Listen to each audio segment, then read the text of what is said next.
Yeah, what's up? Me, Mug 713, Beyond the Spenders Vlog, day 28. Alright, so basically, you see the title up there. It's true. Dcigs, aka Dcigs, aka Angry Black Man, aka Aqua Negro, all his personas.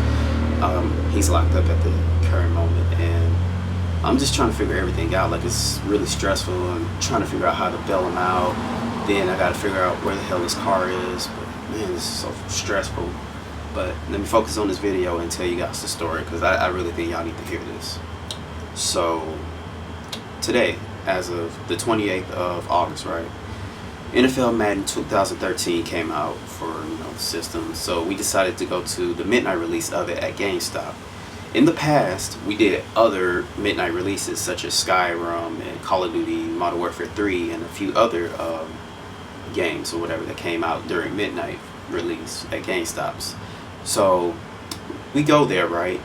And it was like 11:15, 11:20-ish, somewhere around that time, close to 11:30 maybe. And everybody was inside the store. They were playing. You can just see the reflection. It was like two people playing it, and a whole bunch of people like crowded up at the front, in front of the screens and stuff. So it was about maybe 4 or 5 individuals that were like just outside of GameStop, smoking cigarettes, sitting on the bench and stuff like that. So Dcigs decided to go up to him and agonize him, basically, do his thing, being the person he is, basically trolling, asking him questions, cracking jokes, all that good stuff. Keep in mind, he had a megaphone too that we were doing for other pranks that he was going to use for this specific event as well. So he's, we're going up there, I'm filming, he has the megaphone, he's calling them out. They weren't really laughing. It was one guy in particular. He had like, I think it was like a mohawk or flat top or something. Blue shorts, white t-shirt, and a skateboard. So the guy recognized him. He was like, "Oh, I know you. You made the Pokemon. Black Man Likes Pokemon, or Loves Pokemon." He was like, "Yeah, that was your funniest video, but after that, you suck. You're not as funny no more." And so Cigs, I don't know if he got offended or he just was thinking about the video. He just started pinpointing him. Like, he didn't go after anybody else around the surroundings, but he started just cracking jokes, and it was getting really, it was kind of like a heated battle, just exchanging words left and right, jokes and stuff. And basically, when he was, just kept nagging him. The guy, I guess he felt embarrassed, so he started getting upset. He started cracking jokes back and talking about his mom. He said his mom was dead. Then the guy, he was just getting upset. He lit up a cigarette, was smoking, pacing back and forth. He was getting upset, getting loud, making a ruckus. All of a sudden, he threw the cigarette at him, and he started charging him up, like, with his guards up. And Dcigs, he felt like that he was being threatened, like he was about to get into a fight. So he took the megaphone, and he was going to use that as a weapon, like charge me up, And the guy, he was trying to charge him up, he just, since he was kind of at a disadvantage, he didn't have anything. Well, he had a skateboard, but I'll get into that in a minute. He just felt like he was scared or whatever, like he was hesitant.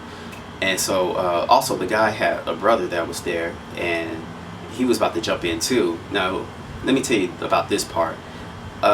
During the whole the scruffle with Cigs and the other guy, his brother came up to me because I'm still filming the whole thing, just in case whoever throws the first punch, we can use that to our advantage as evidence. So the guy was like, he came up, it was weird because he just came up to me. He was like, "You see this shirt? It's had like Mixed Martial Arts or some crap like that with some designs."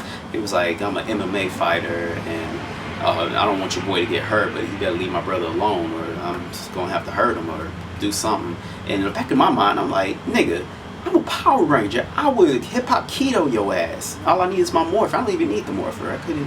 Not saying I could have took him on, but we would have been fighting. But I didn't want to escalate the problem as far it was. So I was just like, yeah, that's just between those two. I'm not gonna get involved. I'm just filming as a witness or whatever."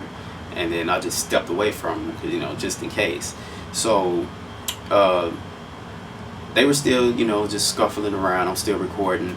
The guy was grabbing for a skateboard and stuff, and the brother was about to jump in. And so when he saw the brother getting it in, it was a 2-on-1. So I had his taser, because when we go on these vids and stuff like that, we carry like a taser or some type of weapon just in case it escalates that far.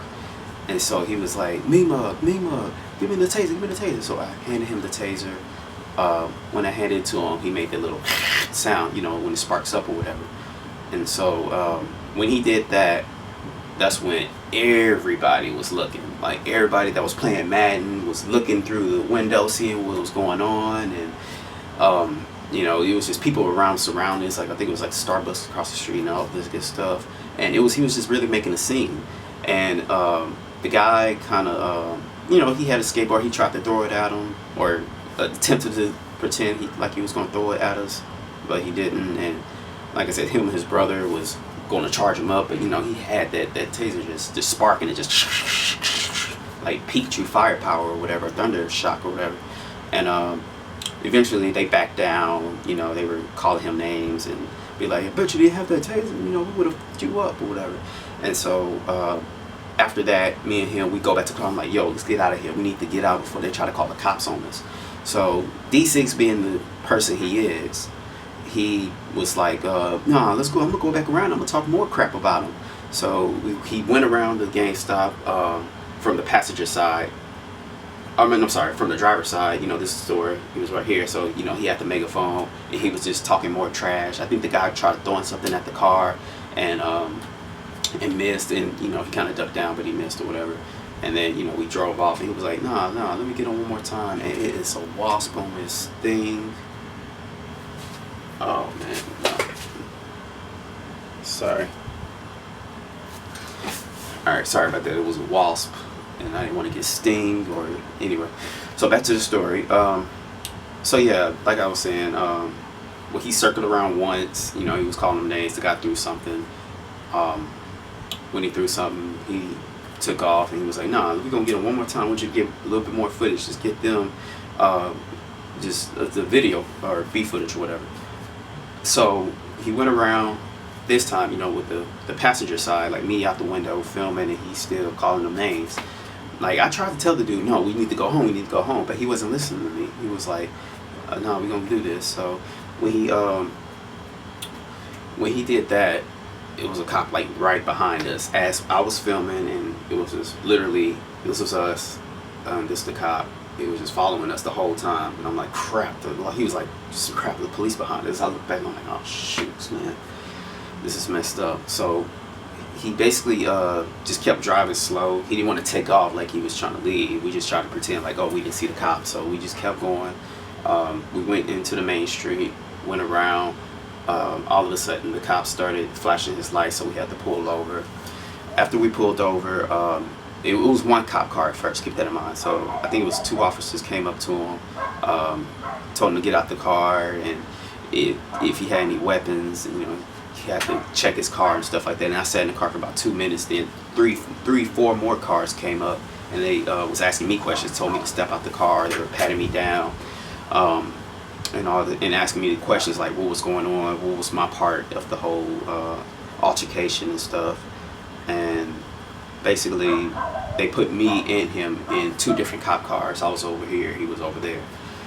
And they just kept asking us questions. Well, I'm assuming from my point of view, they were asking him questions. That was coming back and asking me questions, see if the stories match up or whatnot. But long story short, that was my first attempt that was my first time being in the back of a cop car. I was nervous as hell.